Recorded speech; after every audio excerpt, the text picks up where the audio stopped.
Back with another chapter of Super Dragon Ball Heroes Ultra God Mission. Long title is long, where the tournament of space-time is raging on.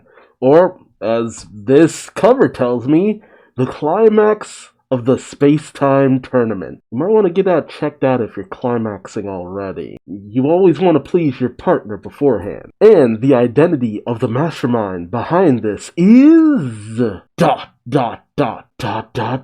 my old foe. It's pretty cool though, because this time around in the gears, for the picture of the gears and stuff like that, you have Jiren, Hit, and Yamcha. It's still surreal that Yamcha is involved in this, but I think ever since that manga, that time I got reincarnated as Yamcha came out, Yamcha's been like low-key more and more coming up. I've always liked Yamcha though, mostly because of the Wolfang Fist.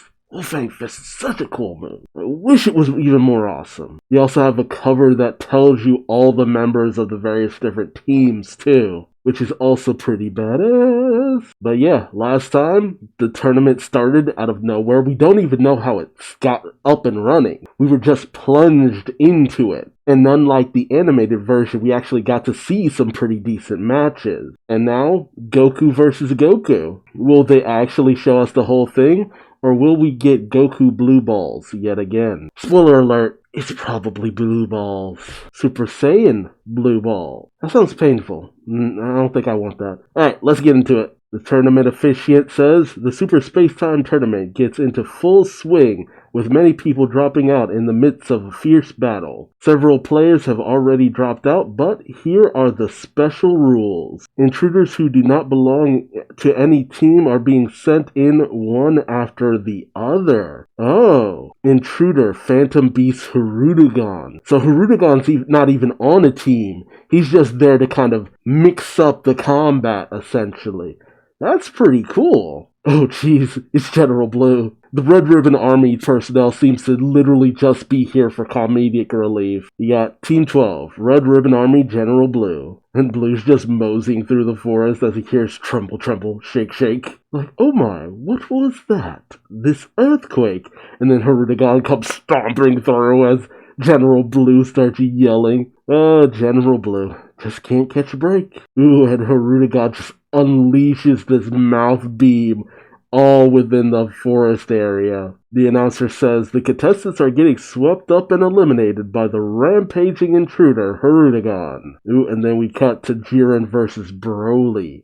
OG Broly. As the announcer says, now, a little further away, we have another intruder who stands in front of Team 1's Jiren. So then, which team will be victorious? Oh, so even Broly is an intruder as well. He doesn't belong to a team. Intruder, legendary Saiyan, Broly. And Broly says, where are you, Kakarot? And Jiren remembers that's what Vegeta always calls him. And he's actually thinking back to when Vegeta and Goku came in to help out with the whole heart situation invading Universe 11. Jiren says, Son Goku, huh? I don't know who you are or what your motives is, but I won't let you go to where Kakarot is. And Broly is not happy about that. He's taken aback and says, so you know Kakarot? Jiren says, what if I do? And Broly, losing it, says, bring me Kakarot!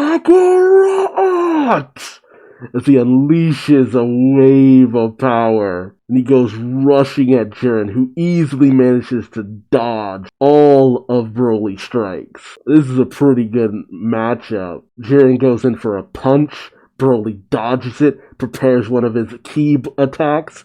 Jiren blocks it, and he thinks to himself, nimble for a big man. Ooh! As Broly grabs Jiren by the head and slams his head into a tree. But Jiren, unfazed, just raises up his legs and does a double kick right to Broly's face. But their fight is interrupted by a beam blast?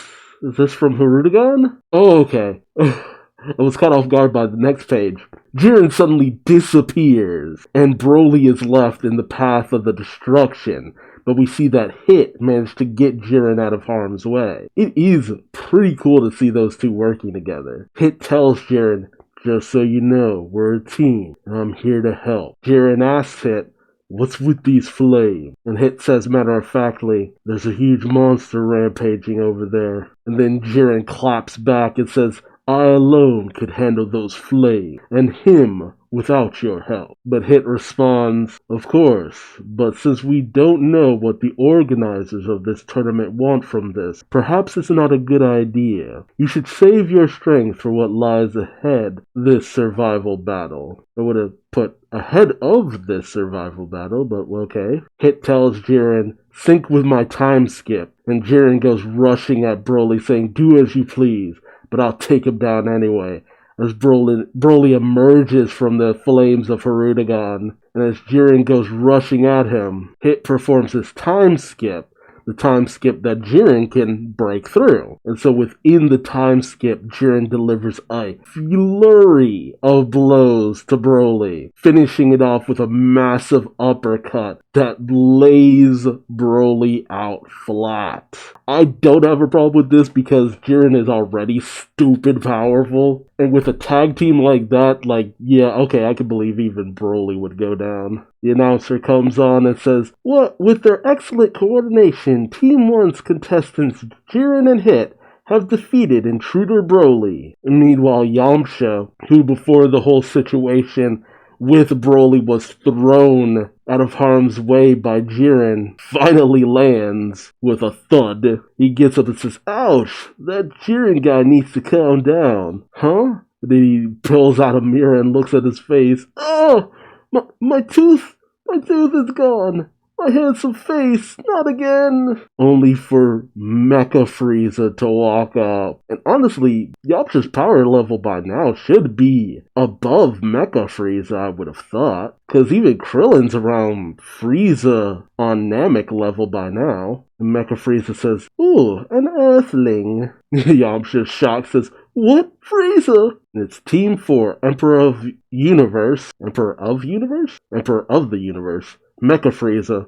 And he says, that orange uniform looks very familiar to me. As he unleashes a massive blast towards Yamcha, who's just running for dear life. As Yamcha shouts, what? Even that guy is participating in this tournament? Can I escape? No, I can't. Should I fight him?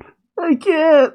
As the blast sends him flying right to one of the time fairies. And if you get if one of the 3 time fairies, you insta-win. And Frieza, standing in the aftermath of his blast, says, sheesh, what a boring little target you are, just running away all the time.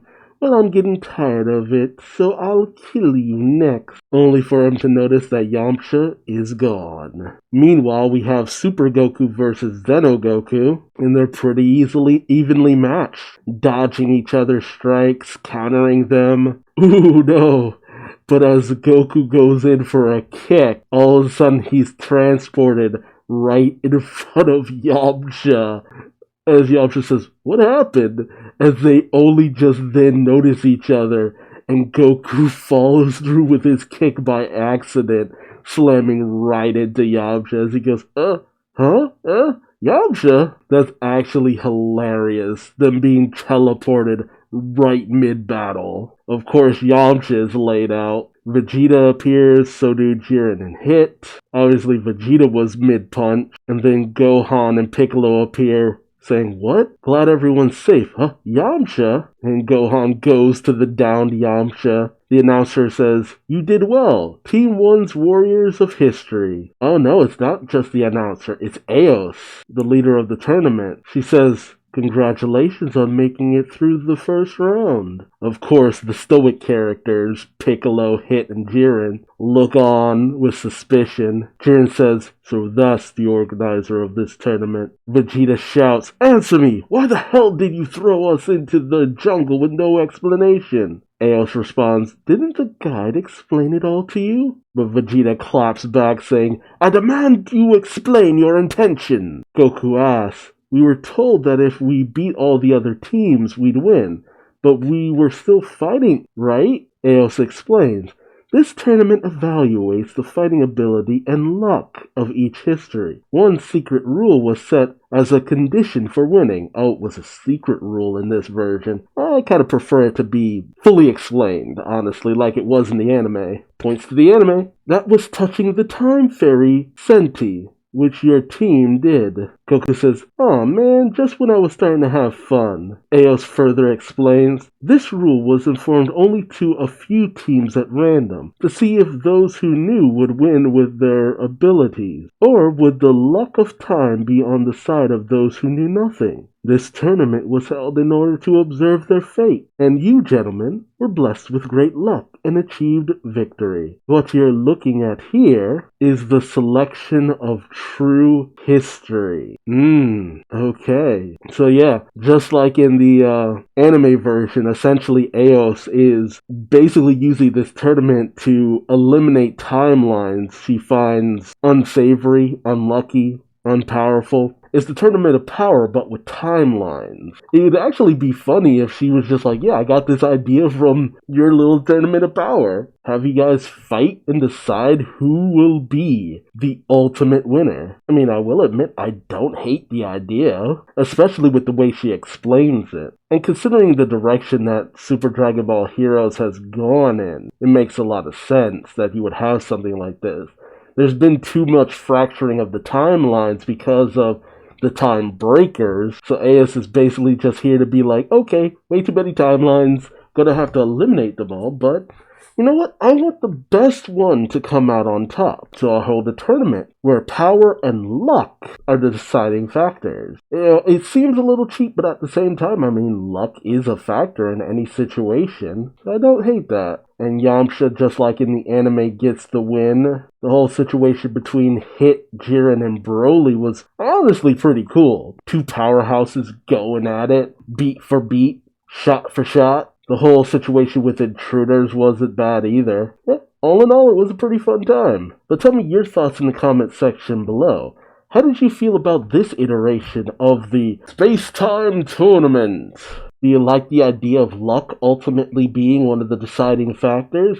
Or do you wish it was just a regular old tournament? I guess it all comes down to if you like the golden snitch from Harry Potter. But again, let me know your thoughts in the comment section below. If you like this video, feel free to subscribe so you don't miss out on the next one. And until then, I've been Duuz-Diz-Din, and I hope to see you in the next one. Till then, bye-bye!